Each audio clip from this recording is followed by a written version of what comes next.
പത്തനംതിട്ടയിൽ കേരള കോൺഗ്രസ് എം വിട്ട് കോൺഗ്രസിൽ അംഗത്വമെടുത്ത കൂടുതൽ പ്രവർത്തകർ. നേതൃത്വവുമായുള്ള അഭിപ്രായ വ്യത്യാസത്തെ തുടർന്നാണ് ജില്ലാ വൈസ് പ്രസിഡന്റായിരുന്ന പി.കെ. ജേക്കബ് അടക്കം 100-ലധികം പേർ പാർട്ടി വിട്ടത്. നിയമസഭാ തിരഞ്ഞെടുപ്പിലുണ്ടായ കനത്ത തോൽവിയെ തുടർന്ന് കേരള കോൺഗ്രസ് എമ്മിലുണ്ടായ ഭിന്നത പത്തനംതിട്ട ജില്ലയിൽ രൂക്ഷമായ അവസ്ഥയിലാണ്. കെ.എം. മാണിയോടുള്ള സ്നേഹമാണ് കേരള കോൺഗ്രസിൽ ചേരാൻ കാരണമായത്. എന്നാൽ പുതിയ നേതൃത്വം ജനാധിപത്യ മര്യാദകളെ പൂർണ്ണമായും തകർക്കുന്ന സമീപനമാണ് സ്വീകരിച്ചിരിക്കുന്നതെന്നും നേതൃത്വത്തിന്റെ ഈ നിലപാടിൽ മനംനൊന്താണ് കേരള കോൺഗ്രസ് എം വിട്ടതെന്നും പി.കെ. ജേക്കബ് പറഞ്ഞു.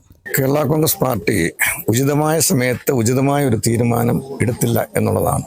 ഈ പാർട്ടി ഉചിതമായ സമയത്ത് തീരുമാനം എടുക്കാത്തത് കൊണ്ട് ഞങ്ങൾ പ്രവർത്തകരെല്ലാം കൂടി ഉചിതമായ സമയത്ത് ഉചിതമായ ഒരു തീരുമാനമെടുത്ത് ഇന്ന് കോൺഗ്രസിന്റെ മെമ്പർഷിപ്പ് ഏറ്റുവാങ്ങി. ഈ കേരള കോൺഗ്രസ് പാർട്ടി 10 വർഷക്കാലം, പിന്നെ 5 വർഷക്കാലം ഇടതുപക്ഷത്തും 10 വർഷക്കാലം ഇവിടെ ഇടതുപക്ഷം ഭരിച്ചിട്ട് റബ്ബറിന്റെ ഒരു താങ്ങുവില എന്ന് പറയുന്നത് പിന്നെ അടിസ്ഥാനപരമായി താഴെപ്പോയി. ഇന്ന് UDF അധികാരത്തിൽ വന്ന് 1 മാസം കഴിഞ്ഞപ്പോൾ തന്നെ ഒരു കിലോയ്ക്ക് 50 രൂപയുടെ പിന്നെ വർധനമാണ് ഉണ്ടായിരിക്കുന്നത്. അപ്പോൾ കേരള കോൺഗ്രസ് പാർട്ടി അല്ല കർഷകർക്ക് വേണ്ടി നിലകൊള്ളുന്നത്, കോൺഗ്രസ് പാർട്ടിയാണ് കർഷകർക്ക് വേണ്ടി നിലകൊള്ളുന്നതെന്ന് ഞങ്ങൾ തിരിച്ചറിഞ്ഞുകൊണ്ട് ഒരു ഭാഗം കൂടിയാണ് ഞങ്ങളുടെ ഇന്നത്തെ ഈ അംഗത്വം എടുത്ത് കോൺഗ്രസിലേക്ക് പ്രവർത്തിക്കാൻ.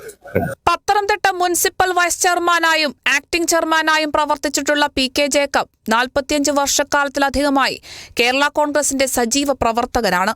കേരള കോൺഗ്രസ് ജില്ലാ സെക്രട്ടറി സാം ജോയ്ക്കുട്ടി, സംസ്ഥാന സമിതി അംഗം സുനിൽ വലംചുഴി എന്നിവരടക്കം 100ഓളം പ്രവർത്തകർ പത്തനംതിട്ട DCC ഓഫീസിൽ നടന്ന ചടങ്ങിൽ കോൺഗ്രസ് മെമ്പർഷിപ്പ് സ്വീകരിച്ചു.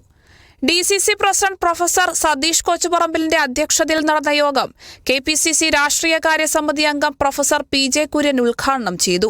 പി.കെ. ജേക്കബിന്റെ ഇപ്പോൾ തോന്നിയ ബുദ്ധി ജോസ് കെ മാണിക്ക് തിരഞ്ഞെടുപ്പിന് മുൻപ് തോന്നിയിരുന്നെങ്കിൽ കേരള കോൺഗ്രസ് എമ്മിന് ഇന്നത്തെ അവസ്ഥ ഉണ്ടാകുമായിരുന്നില്ലെന്ന് ഉദ്ഘാടന പ്രസംഗത്തിൽ പ്രൊഫസർ P.J. കുര്യൻ അഭിപ്രായപ്പെട്ടു.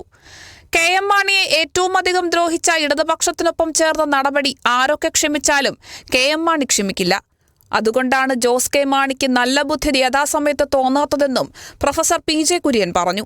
സംഘടനയുടെ ചുമതല വഹിക്കുന്ന നേതാക്കളും പ്രവർത്തകരും പരിപാടിയിൽ പങ്കെടുത്തു. Kerala vision news, Pathanamthitta. മായം കലരാത്ത സ്നേഹം, മനം നിറഞ്ഞ ആരോഗ്യം.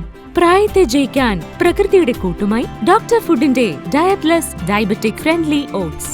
തലമുറകളുടെ കരുത്തിന് ഡോക്ടർ ഫുഡ് ന്യൂട്രി.